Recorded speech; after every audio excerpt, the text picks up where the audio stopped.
গাছটা বেশ বড় হয়েছে। হাই, আমি আফরিন কথা বলছি। এই ছোট্ট মতো গাছটা না নতুন বেরিয়েছে, এটা কিসের গাছ আমি না বুঝে উঠতে পারছি না। ঘরে আমি একা রয়েছি, যেই কারণে অনেকগুলো কাজ সকাল সকাল হয়ে গেছে। বাইরেটায় প্রচণ্ড রোদের তাপ, খুব তাড়াতাড়ি জামাকাপড় শুকিয়ে যাবে। আর কিছুদিন পর আমার বিএডের 4th সেমিস্টার এক্সাম।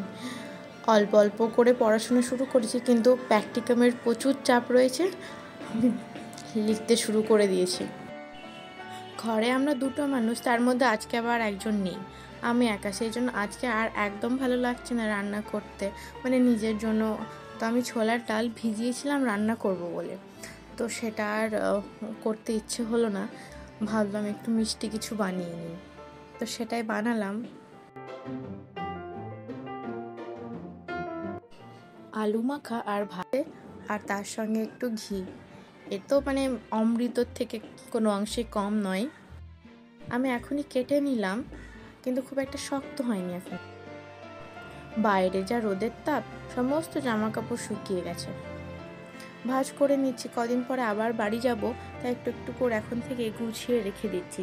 বেশি জামা কাপড় আর নোংরা করবো না, সামনে পরীক্ষা, আবার খুব একটা কাজ করা হবে না, পড়তে হবে।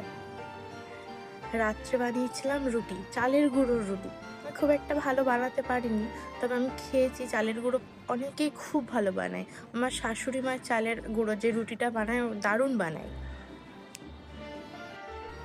আমরা তো ঘরটা সবে সাজিয়ে তুলছি, তাই এই বড় আয়নাটা নিয়েছি। লেখালেখির চাপটা প্রচণ্ড এখন। বেশ, আজ তবে আসি।